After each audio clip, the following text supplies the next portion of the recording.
This line represents the line of acceptability and political correctness. But this line represents the line of accountability, truthfulness, and steadfastness. This is where we'll begin. You have approached the line.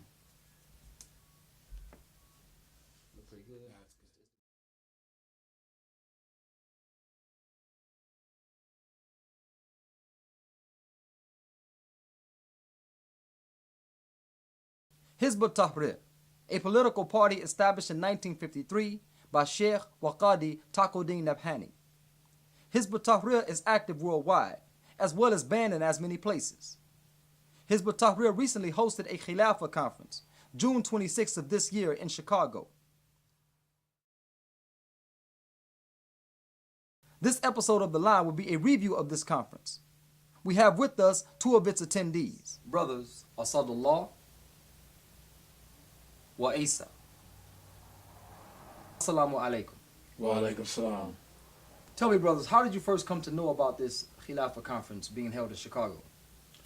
I found out actually social media, Facebook, brother by the name of Salahuddin in the Detroit metropolitan area. He began to post various previous speeches from previous Khilafah conferences and mentioned that there was one coming up in Chicago within the next week.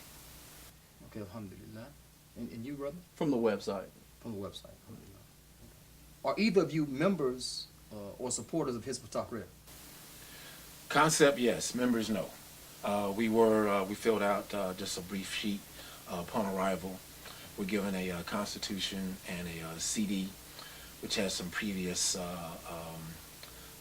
issues of their program, yes, of their platform. And with that was pretty much it. But we didn't really, not officially members, no. Okay. I'm not a member of Hizb ut-Tahrir, but I do join them in the call to Islam using the correct method. So where did you travel from? San Antonio, Texas. San Antonio, Texas, mashallah. How did you find the trip? Alhamdulillah. Long. 24-hour trip. Long trip. Long? 24 hours. Yeah. 24 hours. So I take it that you traveled by car? We did. Mashallah. Have you ever attended any Khilafah conference similar prior? No. You haven't? It's the first, alhamdulillah. The first. And have you ever watched any Khilafah conference online hosted by Hizb ut-Tahrir? I had watched one speech given by Brother Jalil, who I met personally in Chicago. Okay. It was from London, 2009. Okay. So tell me, did you find that the conference hosted by Hizb ut-Tahrir was well organized? Alhamdulillah. It was very well organized. The brothers greeted us. I actually met Brother Salahuddin in person. Okay. I also met the first speaker of the conference just prior to it actually opening. But it started only 30 minutes late just to allow more attendees to arrive. Okay. But after that, it was conducted very smoothly. So what would you say was the overall message that you took away from this particular conference? Thought they were insinuating that we should ride the existing wave of miscontentment in the Muslim world and use that to head that in the direction of Khilafah. I think it was more so to take that up as far as an emotional wave, yes, but also to recognize what the West is doing as far as trying to implement their own puppets in place of who they already have that had been removed from power, but to make it known that the Muslims are now aware of what the West and its allies are doing and that they no longer stand for that, and they want to establish their own Islam as far as from this point forward. At any time were either of you asked to join or support the Hizb ut-Tahrir? I was on two different occasions.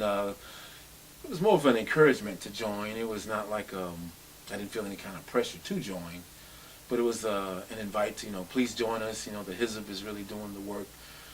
We'd like for you to work with us. Please join us. That kind of thing. It was enthusiastic.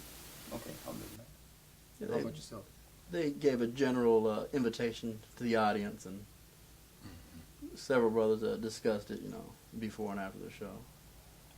If you were to be critical of Hizb ut-Tahrir and this particular Khilafah conference, what would you say were some of the negatives and or positives that can be built off of or improved.